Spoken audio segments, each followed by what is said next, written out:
Lieutenant Mason Kane awoke to the sterile hum of alien machinery and the faint sensation of zero gravity. His wrists were bound to the chair, metal cuffs so cold they nearly burned his skin. A thin, pale light spread across the small, circular chamber. As he strained to adjust his sight, Mason saw them. They stood on the other side of a translucent barrier, their eyes shining a dim, unsettling blue, their elongated limbs moving with an unnatural fluidity. The aliens wore silvery robes that seemed to shimmer like liquid mercury, adding to the almost ethereal appearance of their wiry, hairless forms. The walls were lined with strange instruments, some with needles and others with glass tubes containing a faintly pulsating purple fluid. This was no ordinary cell. He was on board a Cyrelian warship, deep in hostile space. Mason clenched his fists, his dark eyes narrowing as he focused on the lead Cyrelian, taller than the others, with an icy gaze that lingered on him with unnerving fascination. Unlike the others, this alien wore a thicker, more armored version of the robes, edged in glowing lines of blue that traced complex patterns across the fabric. Mason Kane, the lead Cyrelian, said, the name rolling off his tongue with a clipped precision. Human representative from the Terran Expeditionary Forces. You are unique among your species. Mason's jaw tightened, but he said nothing. Silence often unnerved alien captors, and he wasn't about to give them the satisfaction of his words.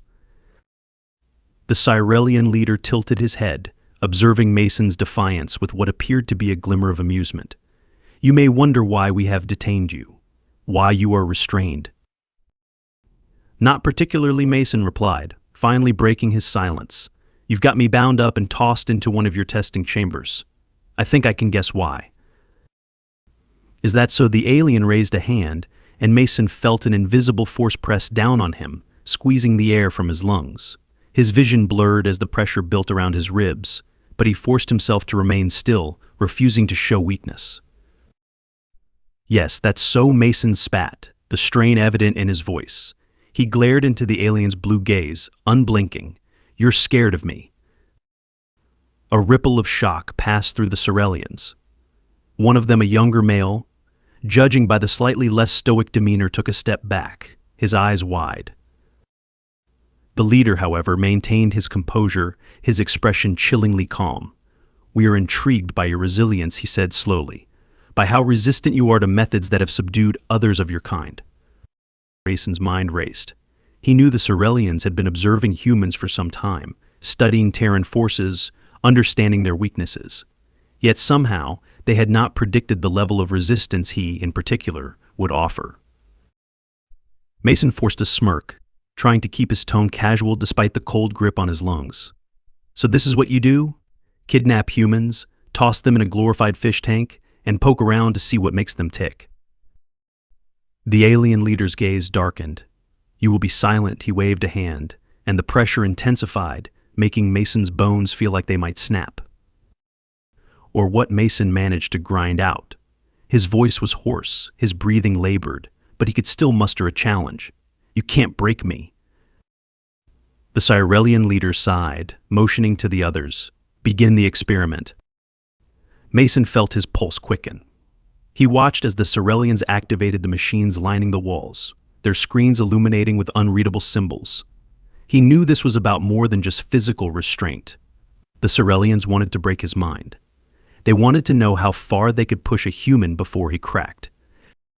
Pulsing waves of energy radiated from the walls, washing over Mason in rhythmic pulses, each one sending a jolt of numbing cold into his body. It felt like needles piercing his skin, every nerve ending lit with searing pain. He clenched his teeth, focusing his mind to resist, not giving them any reaction. Minutes passed, though they felt like hours as the pulses grew stronger, more invasive, pressing against his thoughts, tugging at his memories.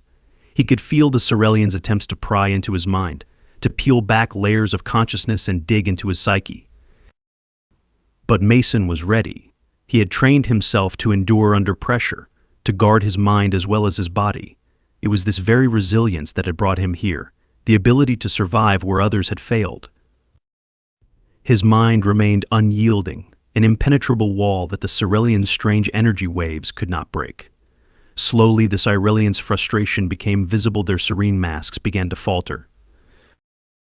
Then, without warning, a powerful burst of resistance emanated from Mason like a shock wave that knocked the alien instruments back, dimming the room's lights. He felt it, the pushback, a surge of raw human willpower that he hadn't even realized he could access. The energy that had been trying to pierce his mind now recoiled as if burned. "What was that?" gasped one of the younger Cyrilians, stumbling backward. The leader scowled, eyes narrowing. "This isn't possible. A human cannot resist a Cyrilian mind probe." "Seems like your science is lacking a few chapters on humans," Mason growled, shaking off the lingering numbness. "Better get used to it." The leader's face twisted with rage, and he gestured sharply to his subordinates. "Restrain him physically. We'll adjust the environment until his resistance collapses." Two Cyrilian guards entered, gripping his arms and releasing the restraints on the chair only to replace them with something far heavier. The new restraints were metallic bands lined with pulsing blue lights, designed to deliver a paralyzing charge at the slightest resistance. But they had underestimated him yet again. The charge that coursed through the bands was calibrated for a human's standard level of tolerance, which Mason easily surpassed. He used the momentum of the guard's movements to pivot, driving his shoulder into the midsection of the nearest one. The alien stumbled back, crashing into the machinery, which erupted in a shower of sparks. Before the remaining guard could react, Mason twisted his wrists against the cuffs, finding a weak spot he could leverage. He jerked his arms up, snapping one cuff off, then swung the loose chain at the second guard's head, sending him sprawling. Alarms blared, their sharp screeching filling the room with a sense of urgency. Mason Kane, the leader's voice, echoed, his calm shattered as he watched his subordinates fall. "Stop. You will not escape." Mason grinned defiantly, yanking the last restraint off his wrist. "Watch me." He bolted through the doorway, not even sure where he was headed but trusting his instincts to navigate the ship. The corridor was a polished, metallic hall filled with columns that emitted a low hum. Behind him, he could hear the Cyrilians scrambling, their voices raised in disbelief. He'd triggered something they hadn't expected: panic. He rounded a corner, narrowly avoiding a squad of Cyrilian soldiers who appeared far more armored and equipped than the guards in the interrogation chamber. These soldiers held weapons with crackling energy tips, blades designed to incapacitate rather than kill. Mason ducked into an adjacent corridor, throwing himself against the wall as he tried to steady his breathing. He felt his pulse pounding in his ears, but his mind was racing through his options. "Alert, human containment breach in Sector 4, an automated voice droned through the hall's intercom. Contain immediately." He grimaced. So they'd tagged him as a threat. Good. He moved forward, slipping into a storage bay filled with strange crystalline devices stacked along the walls. His military training kicked in as he identified potential tools for his escape, or at least weapons. He grabbed a piece of equipment that looked like a metallic rod and tested it with a cautious flick of his wrist. The rod activated, emitting a sharp, vibrating hum. A weapon perfect. Mason didn't have to wait long. 3 soldiers rounded the corner into the storage bay, their expressions fierce, their weapons raised. The first lunged at him, blade swinging toward his midsection, but Mason sidestepped with practiced precision, bringing the rod down on the back of the soldier's head. The alien crumpled, and Mason moved to the next one, driving the rod into his midsection. Before he could reach the third, the leader himself appeared in the doorway, holding a weapon that looked different from the others. It emitted a pulsing blue glow, the light intense enough to bathe the entire room in a chilling haze. "Enough," the leader said coldly. "You are causing more damage than is acceptable. Surrender, human." Mason tightened his grip on the rod, meeting the leader's gaze with a steady calm. "If you think I'm giving up now, you're more delusional than I thought." The leader's eyes flickered with something close to frustration. This experiment was meant to assess human resilience, not create chaos. "Maybe you should have considered that before you tried to cage me," Mason retorted. With a single nod, the leader activated his weapon, sending a wave of blinding energy racing toward Mason. He dodged, but the wave impacted the stacks of crystalline devices around him, igniting a chain reaction that sent shards flying across the room. The explosion that followed was deafening. Shrapnel flew in every direction, and Mason barely managed to shield his face as the blast threw him backward. When he staggered to his feet, he saw the leader and his remaining soldiers lying amidst the debris, struggling to rise. Mason seized the opportunity, sprinting out of the storage bay, his eyes scanning for an exit. He heard the disoriented voices of the Cerealians behind him, their command structure fraying as they struggled to maintain control.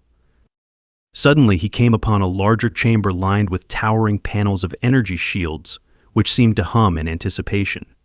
At the center of the chamber was what appeared to be the ship's control core, a massive structure emitting a low, pulsing light that seemed to sync with the ship's energy. The core. If he could destabilize it, he might be able to disrupt the entire ship long enough to create an escape route. Mason set his jaw, already planning his next move.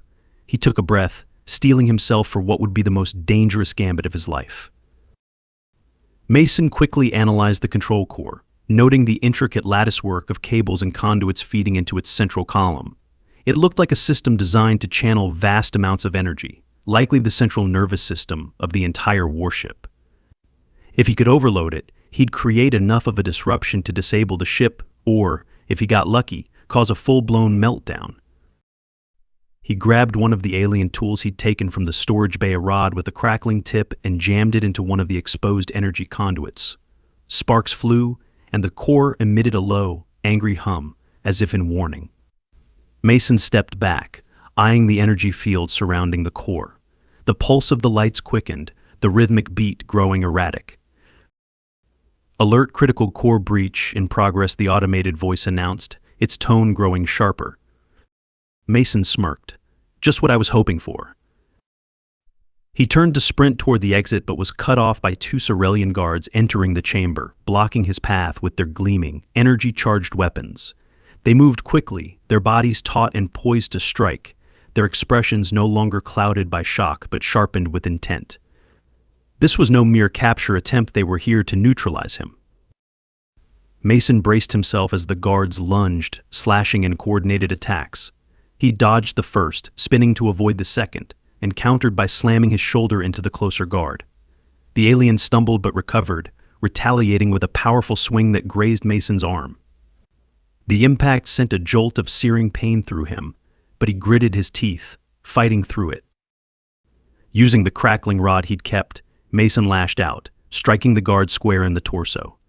The alien went rigid, his weapon slipping from his grip as the charge from Mason's makeshift weapon surged through him. The second guard lunged at him, but Mason ducked, sweeping the guard's legs and bringing him crashing to the floor.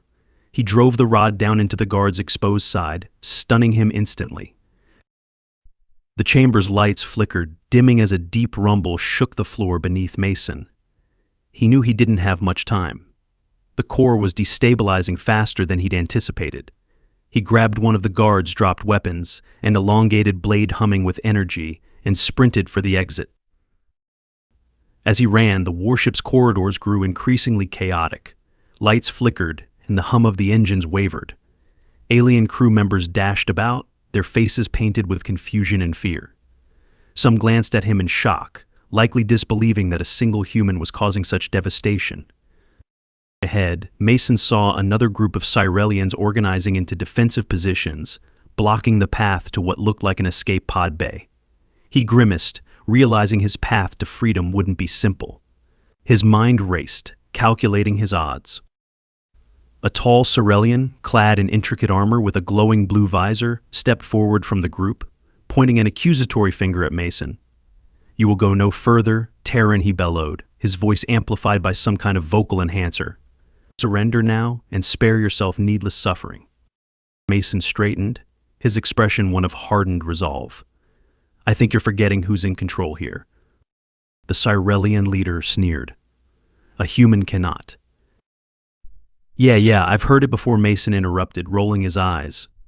With a quick twist of his wrist, he activated the alien blade he'd taken, its humming energy creating a deadly arc in the air. The leader's sneer faltered as Mason charged forward, his movements a blur. The Cerelians met him in a chaotic clash of blades and flashes of energy. Mason dodged the first strike and countered, his blade slicing through the guard's armor with ease. Another guard lunged from his left, but Mason swung his weapon in a tight arc, cutting through the alien's defenses and sending him sprawling. One by one, the guards fell, their formations breaking under Mason's relentless assault. His movements were fueled not only by adrenaline but by a determination born from years of combat experience, the kind the Cerelians had underestimated. Alien blood slicked the floor as he dispatched the last guard, leaving the leader and one remaining soldier to face him. The leader, now visibly shaken, took a step back, his bravado crumbling. This cannot be. You're just a human." Mason wiped a line of blood from his brow, his voice calm but steely. "We're a lot tougher than you think." In a final desperate move, the leader raised his weapon and charged, a howl of rage echoing through the corridor. Mason sidestepped, delivering a swift, precise strike to the leader's side, slicing through the armor and sending the alien to the ground. The last guard turned to flee, but Mason was faster, grabbing the alien and slamming him against the wall. With the escape pods finally in reach, Mason turned back to glance down the hall. Smoke and flickering lights lined the corridor as the ship's structure continued to destabilize. Alarms blared louder now, and the automated voice announced the ship-wide warning again: core breach imminent. All personnel evacuate. Mason wasted no time. He threw open the hatch of the nearest escape pod, its alien controls lighting up as he climbed inside. He scanned the panel, his fingers quickly finding familiar icons. An emergency release lever hung on the wall to his right. He yanked it down, and with a metallic hiss, the pod sealed shut. A distant rumble echoed through the ship, growing in intensity as the escape pod jettisoned into space. Mason felt a shudder as the thrusters engaged, pushing him away from the crippled warship. Through the small viewport, he could see the Cerelian vessel as it trembled, its metal plating warping and buckling under the force of its own failing core. Then, in a silent flash of light, the ship imploded, fragments scattering outward like the petals of a metal flower unfurling in the darkness of space. Mason watched, feeling a strange mixture of satisfaction and exhaustion. The Cerelians had underestimated humanity, treating him like a test subject, assuming he was weak, easy to manipulate. But they'd learned the hard way.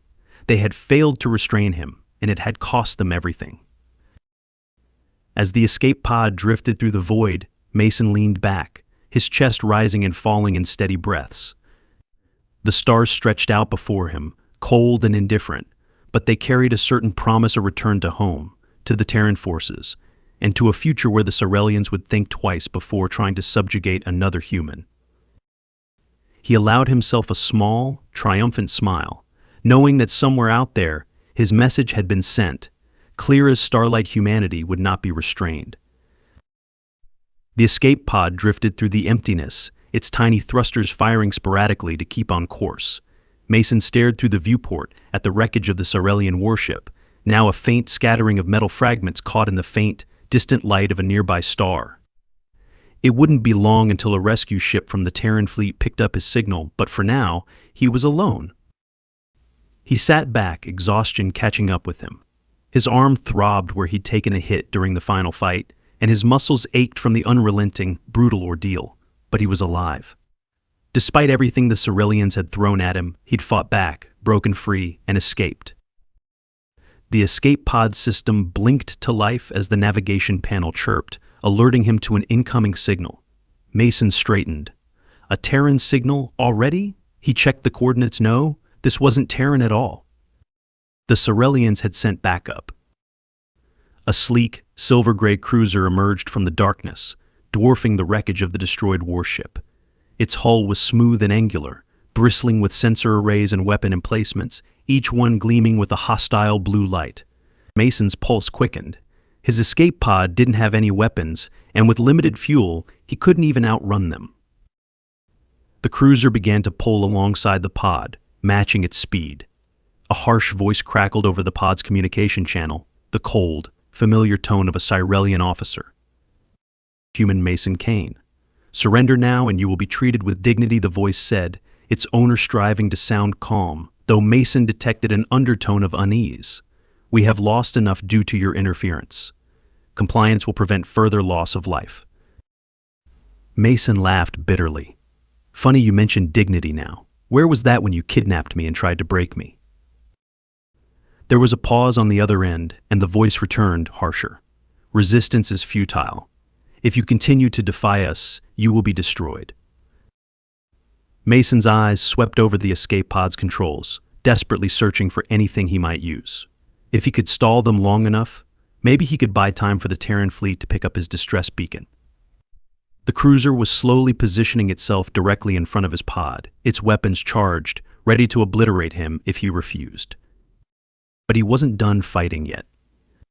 "Fine," he said, leaning forward toward the console. "I'll surrender, but you'll have to pick me up first." He pressed a sequence on the navigation panel, sending his pod into a slow roll away from the cruiser's main view. For a few seconds, the Corellians might think he was complying. The cruiser drifted closer, extending a docking arm to latch onto his pod. It was a familiar maneuver, one used by the Corellians to capture disabled ships, an operation that required careful alignment to avoid damage. Just as the docking arm reached his pod, Mason made his move. He yanked the manual release lever for the fuel vent, a risky, desperate move, but one that might give him the opening he needed. Fuel sprayed into the darkness, a cloud of volatile vapor, catching the Corellians completely off guard.